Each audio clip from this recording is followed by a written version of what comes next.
Alors, nous avons avec nous en direct en studio Stéphanie Casimir, qui est récipiendaire du prix Modèle d'inclusion et de leadership.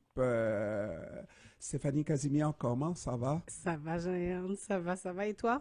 Ça va toujours bien, même quand ça va mal, Stéphanie Casimir. Ah, mais ça ne peut pas aller mal. Ça, même quand ça va mal, ça va bien quand même. Oui. C'est ça que ça veut dire. Alors, c'est un prix que tu as reçu la semaine dernière et que je tenais à souligner à la radio parce que tu as une implication de longue date dans la communauté, Stéphanie Casimir. Et naturellement, quand on travaille, on ne travaille pas pour recevoir des prix, mais quand on en reçoit un, et moi j'étais présent à la soirée et on a bien souligné le travail que tu as fait dans cette communauté. Comment tu reçois ce prix, prix modèle d'inclusion et de leadership? Ben, en fait, c'est sûr que ça fait plaisir. Comme je l'ai dit dans mon discours et que tu viens de le dire aussi, on ne travaille pas dans le but d'obtenir des récompenses, mais quand ça arrive, ça nous fait du bien, ça fait plaisir, ça montre qu'il y a des gens qui nous suivent et qui apprécient notre travail.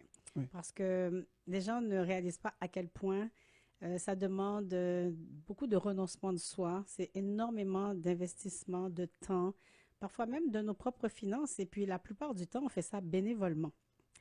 Je dis la plupart du temps pour ne pas dire même tout le temps, presque tout le temps. Presque tout le temps. C'est ça, à moins d'en faire une carrière professionnelle. Mais moi, j'ai toujours mis mon cœur dans tout ce que j'ai fait pour servir la communauté. On m'a souvent reproché de trop rester dans la communauté haïtienne, mais je ne pouvais pas faire autrement parce que j'aime ma communauté. Et ben voilà. Alors, quand on parle d'implication, Stéphanie, et puis pour les auditeurs qui sont plus jeunes, peut-être qu'ils n'ont aucune idée que Stéphanie a déjà animé cette émission qui Ah oui, c'est s'appelle vrai. Billet de retour, ben, bien Effectivement. sûr. Et puis, a fait donc un tour à la radio. Et Stéphanie, c'est une fille de radio qui Oui, fait encore de la radio, peut-être pas à temps plein parce qu'on a d'autres préoccupations, d'autres cordes à notre arc. effectivement. Oui, en fait, si je commence mon implication, c'était pas à la radio, dès l'âge de 12 ans, ça nous ramène à très, très, très, très loin. Hmm. J'étais On aide, va dire très loin, pas très. Ok. pour ne pas trahir mon âge. Oui, Mais bon, à l'âge de 12 ans, j'ai commencé comme aide animatrice dans un organisme communautaire du nom de CACEP. Les anciens vont se rappeler du CACEP, Centre d'aide communautaire et pédagogique, qui était situé dans le quartier Saint-Michel, donc près de P9, une rue, je pense que c'était la 25e ou la 24e, quelque chose du genre en tout cas. Donc une rue parallèle à P9, donc à l'est de P9. Et j'adorais faire cela. J'adorais ça. Et sinon, pour ce qui est de la radio et de la télévision, j'ai commencé en 89 avec Jenny Laure Sully à CISM, donc la radio de l'Université de Montréal. Mais je te dis, Jaërs, quand je repense à ces moments, je ris un peu parce que j'étais tellement anxieuse, nerveuse, j'écrivais tout. Je ouais. devais mettre chaque mot sur une feuille et puis il n'était pas question de m'en détacher. Alors qu'aujourd'hui, c'est complètement le contraire. Donc, j'ai pris du métier entre-temps, mais mon expérience à l'époque était à titre de chroniqueuse. C'est pas moi qui étais l'animatrice principale. Par la suite, en 90, l'année suivante, j'étais avec le très connu Ronnie D.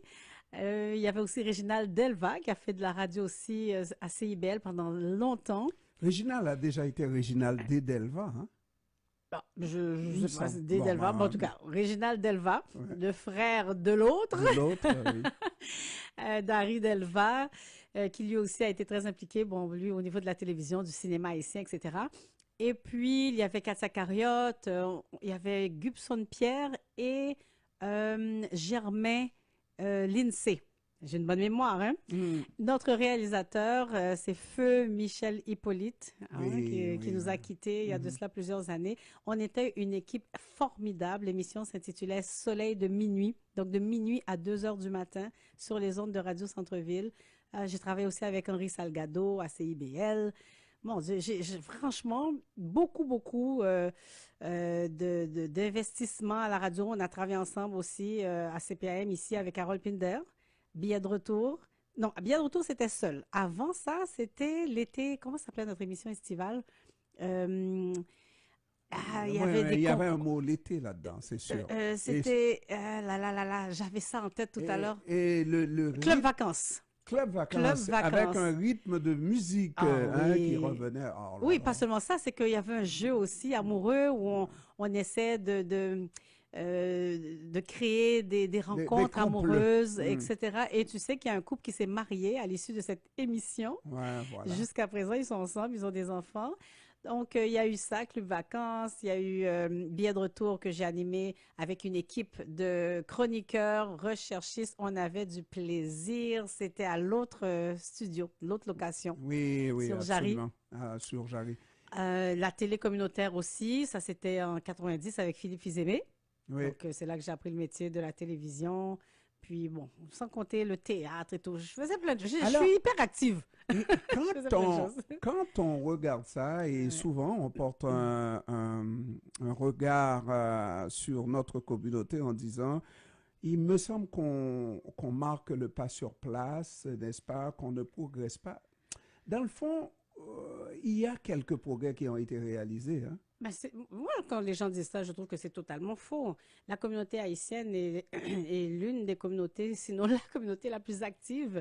En mon sens, il y a constamment des activités de tout genre. La qualité, par contre, a augmenté. Ça, on peut dire ça. Il y a une amélioration en ce sens, mais sinon, notre communauté est riche de talents, riche en activités, en événements, en créativité, en Parce qu'il y a des ingéniosité. gens aussi riches et qui font plusieurs types d'activités comme toi.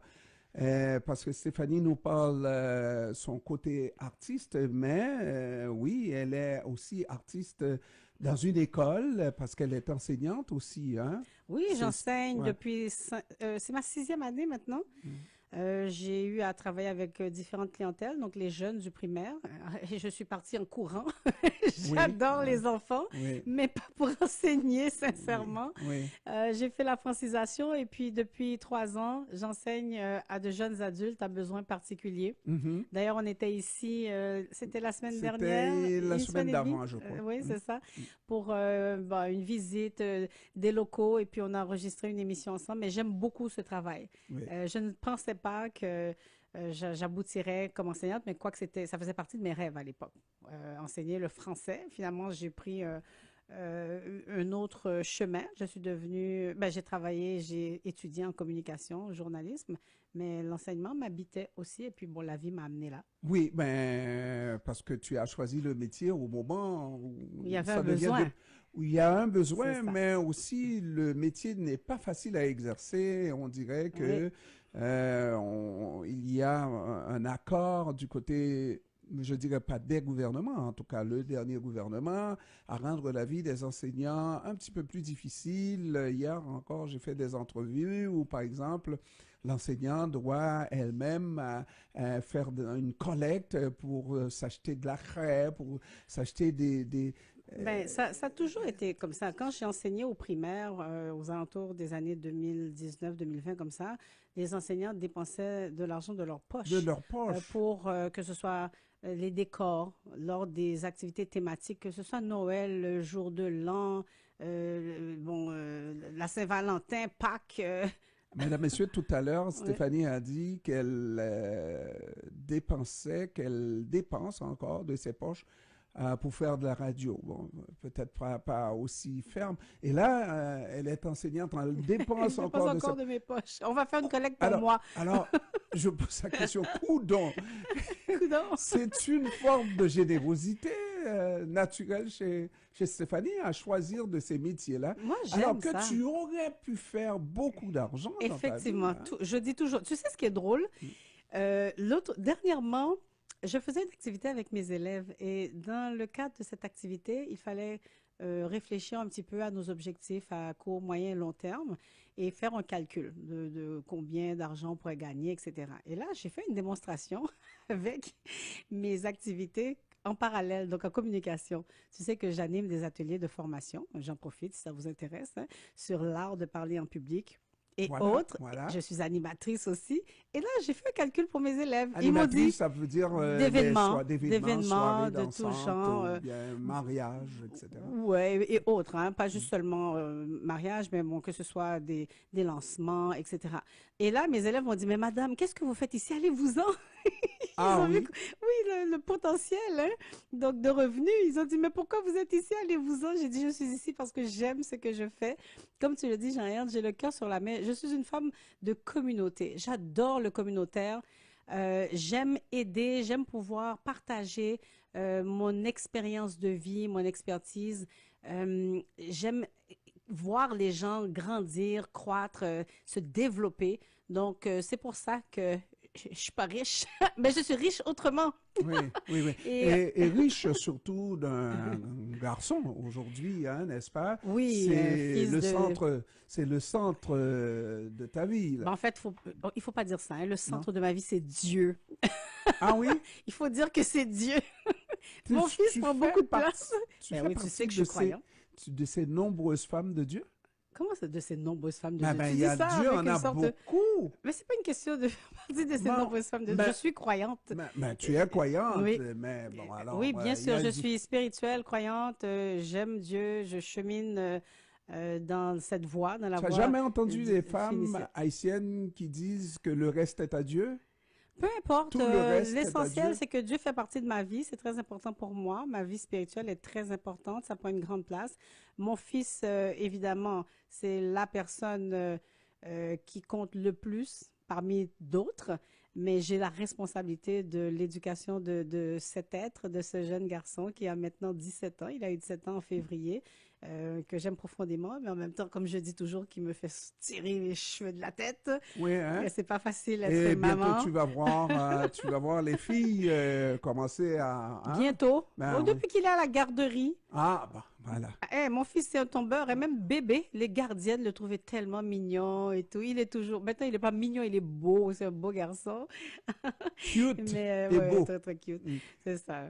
Et maintenant, qu'est-ce qu'il te reste à faire dans cette... Parce que quand on nous donne, moi je dis souvent ça, là, Mhm. quand on nous donne des prix, c'est comme, oui, vous avez rendu beaucoup de services, mais maintenant c'est le temps de laisser la place à d'autres. Est-ce que tu Oh, pas sens, du tout, non, non. est-ce que tu sens que Ouais. tu as encore d'autres défis à relever dans ta communauté? Jean, je devrais vivre 200 ans. Ouais. Moi, j'ai des projets plein la tête. C'est mon corps qui ne suit plus, malheureusement. Même si j'ai l'air jeune, je dis toujours le corps Tu ne as veut plus. l'âge de tes os. Oh là là là là, je t'assure. Mais écoute, j'ai beaucoup, beaucoup de projets encore. La nouvelle génération fait énormément de choses. C'est très bien, je les applaudis. Nous, les pionniers et les anciens, on est encore là. Tant qu'on est vivant, on va continuer de faire avancer, progresser les choses. On va continuer de se donner, de s'impliquer. Moi, c'est seulement le tombeau qui va m'arrêter. Tu vois, Hmm. comme je viens de dire, maintenant, je suis en train de mettre sur pied En fait, ça fait des années que je suis à mon compte aussi en parallèle, en communication. Mais là, j'ai ajouté autre chose. Ce sont mes ateliers de formation. Et j'ai donné quelques conférences aussi. J'aimerais en donner davantage. Je ne suis pas prête d'arrêter là. Et j'ai fait un petit tour, tu te rappelles, hein, un essai en politique en 2017. Oh, je me souviens pas de Oui, celle-là, là. politique J'ai manqué. On m'avait... municipale. Mais Ah tu oui? sais, ben Ah là, oui? quand même, tu m'avais pas reçu, il me semble. Non, il me Mais semble oui, que... avec Projet Non, Montréal en non. 2017, Ah oui? à Montréal-Nord. Et qui sait, peut-être que Ça reviendra? l'expérience reviendra dans ma vie. Donc, il y a beaucoup, beaucoup de possibilités. Je remercie le ciel pour ça. Donc, beaucoup de dons, de capacités. Donc, je veux pouvoir donner à la société tant que je le pourrai, en fait. Maintenant, est-ce qu'il y a un projet qui t'épate particulièrement, parce que je vois à l'occasion de cette remise de prix Mhm. qu'il y a une relance du théâtre vraiment régulièrement, parce que c'est C'est une Compagnie troupe de Théâtre Créole. théâtre, n'est-ce Compagnie pas? Théâtre Créole. D'ailleurs, c'est Nerland Gaëtan et son conjoint qui sont à la tête de cet organisme. Je ne les connaissais pas, je les ai découverts. Ils ont toute une série de pièces qui ont été présentées récemment. Je ne sais pas jusqu'à quand le festival aura lieu, mais je les applaudis, je les félicite. Et effectivement, c'est important le théâtre. Il faut se déplacer aussi pour connaître nos auteurs. Et puis, ils font aussi des adaptations d'œuvres d'autres auteurs. Mais moi, personnellement, j'ai commencé le théâtre en 85 avec Gladys Demosthène. Oui. Il faut le mentionner. Quand on parle de pionniers, il y a Je énormément l'ai de gens qu'on rencontré, méconnaît. ça fait quelque temps, là. C'est Oui. ça. Je la cherche, en fait. J'aurais voulu l'inviter à cette remise de prix. Donc, Gladys Demosthène avec la troupe Shalom. J'ai appris le métier à ses côtés. J'ai fait du théâtre pendant de nombreuses années avec elle. Et Et oui. au cours de la remise, en tout cas, c'était sous le label de Femmes en communication. C'était en fait le festival Absolument Femmes, Absolument le 7 Femmes. mars, donc le jour avant la journée des droits, la journée internationale des droits des femmes. Le jour avant, on est tous ou toutes des femmes, tous et toutes des femmes.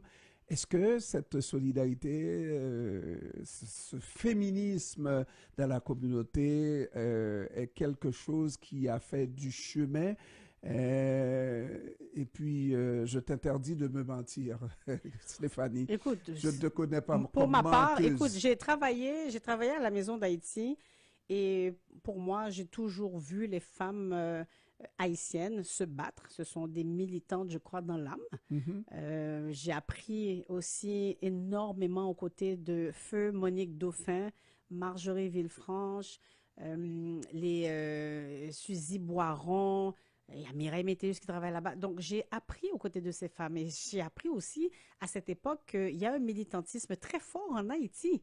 Donc, il ne faut pas croire qu'il y a eu, je ne sais pas, des temps morts et que c'est un regain. Ça a toujours été présent. Il y a toujours eu une lutte, il y a toujours eu un combat de la part de la femme haïtienne pour ses droits, pour sa place, que ce soit dans le foyer, dans la famille ou bien dans la société. Donc, on dit toujours le femme voyant, mais c'est une réalité, c'est très vrai. Et je reste bouche bée parce que je ne veux pas aller plus loin. Je t'inviterai à un débat sur ce sujet-là. Parce que je ne suis pas sûr de comprendre la même chose que toi. Quand on parle de réalité de la femme, en Haïti surtout, parce que tu as dit le mot Haïti, et puis ça... Tu as parlé de féminisme, je te parle de militantisme. Ce n'est pas parce qu'on n'a pas de droits ou qu'on ne se bat pas pour nos droits. Donc, oui. Quel est notre investissement? Qu'est-ce qu'on fait? Quelle est la démarche? Et je te dis que la femme haïtienne s'est toujours battue pour ses droits. Quand je parle de féminisme, moi je vois toujours ce rapport d'égal à égal entre femmes de conditions différentes. Et puis en Haïti, on repassera. Bon, si tu parles de classe sociale, ça c'est autre chose. Ta question, il fallait être un peu plus précis. Il faut voir où tu veux aller, quel angle tu veux prendre. Pour un débat, il faut avoir une question qui est claire, déjà. Et une réponse claire. Une question claire et ça mène à des réponses claires. Stéphanie Casimir, récipiendaire du prix Modèle d'inclusion et de leadership de la compagnie aussi, et de diversité de la compagnie Théâtre Créole.